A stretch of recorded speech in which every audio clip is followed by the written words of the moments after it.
আসসালামু আলাইকুম রহমতুল্লাহ। সম্মানিত দেশবাসী, মহান ভাষা আন্দোলনের শহীদদের প্রতি শ্রদ্ধাঞ্জলি।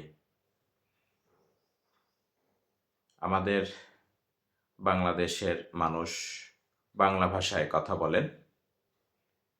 আমার এই ভাষার জন্য 1952 সালে নাম জানা অজানা সকল শহীদদের প্রতি গভীর শ্রদ্ধাঞ্জলি জানাচ্ছি।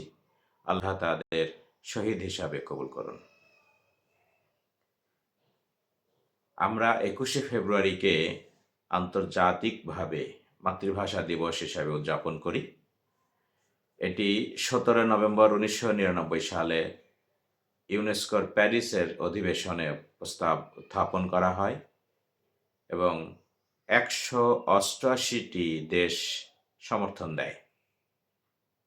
2000 সালের 21শে ফেব্রুয়ারি থেকে জাতিসংঘের সদস্যভুক্ত সকল দেশসমূহে আন্তর্জাতিক মাতৃভাষা দিবস হিসাবে 21শে ফেব্রুয়ারি যথাযথভাবে মর্যাদার সাথে পালিত হয়ে আসছে। আমরা গর্বিত যে পৃথিবীতে এমন একটি দেশের নাগরিক আমরা, যে দেশের নাগরিকরা তারা তাদের মায়ের ভাষাকে জাতীয় ভাষা হিসাবে, নিজের ভাষা হিসাবে প্রতিষ্ঠিত করার জন্য জীবন দিয়েছেন। সালাম, বরকত, জব্বার সহ সবাই এই দেশের মানুষের পক্ষে, ভাষার পক্ষে আন্দোলন করেছেন, নিজের জীবনের তপ্ত রক্তটুকু বিলিয়ে দিয়েছেন, শহীদ হয়ে গিয়েছেন। এটি পৃথিবীতে বিরল ইতিহাস। স্বাধীনতার জন্য যুদ্ধ হয় দেশে দেশে, কিন্তু ভাষার জন্য, মায়ের ভাষার জন্য, নিজের ভাষার জন্য যুদ্ধ করে নিজের ভাষাকে প্রতিষ্ঠিত করে দাবি আদায়ের জন্য যে আন্দোলন করে জীবন দিয়েছে, রক্ত দিয়েছে, সেটি আমরাই দাবিদার।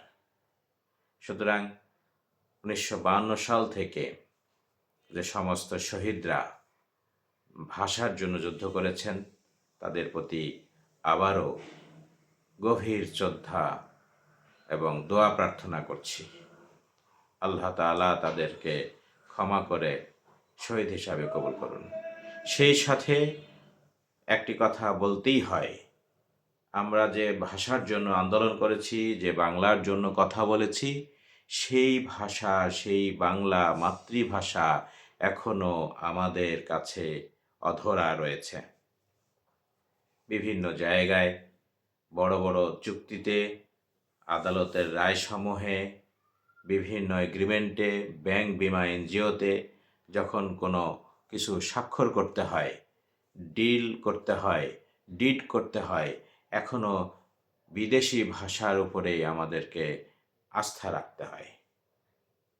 বর্তমান শিক্ষামন্ত্রী ডক্টর এহসানুল হক মিলন দায়িত্ব গ্রহণের পর ইতিমধ্যেই বলেছেন বিদেশি ভাষাগুলোকে তৃতীয় ভাষা হিসাবে আমাদের শেখানোর জন্য উদ্যোগ গ্রহণ করবেন।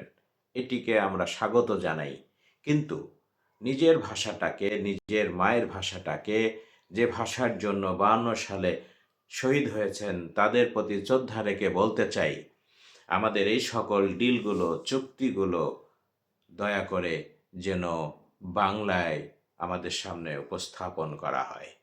আমরা এখনও বিভিন্ন বিষয়ে ব্যাংক থেকে লোন নেওয়ার সময় অথবা কোনো চুক্তি করার সময়, আদালতের রায়ের ক্ষেত্রে অথবা অনেক ধরনের প্রাতিষ্ঠানিক লেনদেনের ক্ষেত্রে এক গাদা অনেকগুলো পৃষ্ঠা ইংরেজিতে আমাদের কাছে প্রেজেন্ট করা হয়, আমরা সেগুলো না জেনে স্বাক্ষর করে দিই।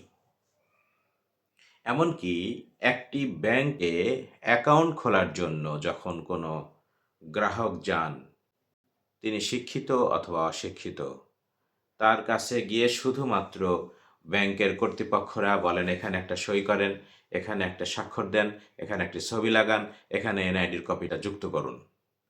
কিন্তু কোথায়, কি কারণে, কিভাবে আমরা স্বাক্ষর করলাম নিজেরাও জানি না। কেন এগুলোকে বাংলায় যদি রূপান্তরিত করা হয়, তাতে কি লেনদেনে কোনো সমস্যা হবে? চলাফেরায় কোনো সমস্যা হবে? না আমাদের মান কমে যাবে? আমি অনেকগুলো দেশে বিভিন্নভাবে ব্যক্তিগত প্রয়োজনে ঘুরেছি। যেমন চায়নাতে আপনি যান, চায়নার মানুষ চীনের ভাষায় কথা বলে। আপনি সৌদি আরবে যান, সেখানকার মানুষ আরবি ভাষায় কথা বলে। আপনি মালয়েশিয়াতে যান, সেখানকার মানুষ মালয় ভাষায় কথা বলে। কিন্তু বাংলাদেশে যখন আমরা আসি, বাংলাদেশে যখন আমরা দেখি, তখন বাংলা ভাষায় আমরা কথা বললেও আমাদের মধ্যে যারা বিদেশি ভাষায় কথা বলে তাদের দিকে আমরা হা করে তাকিয়ে থাকি। মনে করি ওনারা কত উন্নত, কত সুন্দর, কত ভালো জায়গা থেকে এসেছেন, তারা ভালো খান, ভালো পোশাক পরেন, সব কিছু তাদের ভালো। আমাদের থেকে তারা অনেক উন্নত। কিন্তু কেন?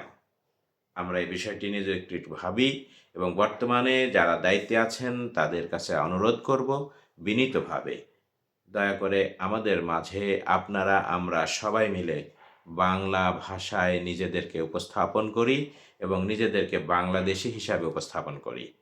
আশা করি তাহলে 52 সালের ভাষা আন্দোলনে যারা শহীদ হয়েছেন তাদের আত্মা সন্তুষ্ট হবে এবং তাদের বিনিময়ে, তাদের রক্তের বিনিময়ে, তাদের জীবনের বিনিময়ে আমরা যে ভাষা আন্দোলন করে আমরা যে ভাষা পেয়েছি সেই ভাষা সমৃদ্ধ হবে। ধন্যবাদ সবাইকে।